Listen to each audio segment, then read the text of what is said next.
પરી તરીકે માનતું હોય, કોઈ રામ તરીકે માનતું હોય, કોઈ કૃષ્ણ તરીકે માનતું હોય, પણ ભગવાનની કૃપા દ્રષ્ટિ એની પર જ થાય કે જે દરેક જીવ ઉપર દયા ભાવના રાખે. શું? દરેક જીવ ઉપર, એક કીડી ઉપર દયા ભાવના રાખે.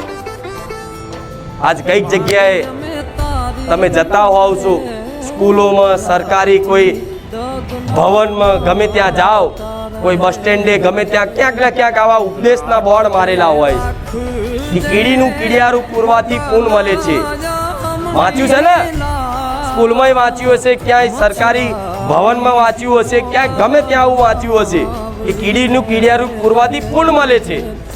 તો આ ઉપદેશ કેમ આલવામાં આવ્યો? આ ઉપદેશ એટલા માટે આલવામાં આવ્યો છે કે લોકો કીડીઓને મારે નહીં, પણ એનું કીડિયારું પૂરે, એને ખવડાવે. એ આપણો સનાતન ધર્મ છે, આપણો એ હિન્દુ ધર્મ છે કે જે કીડી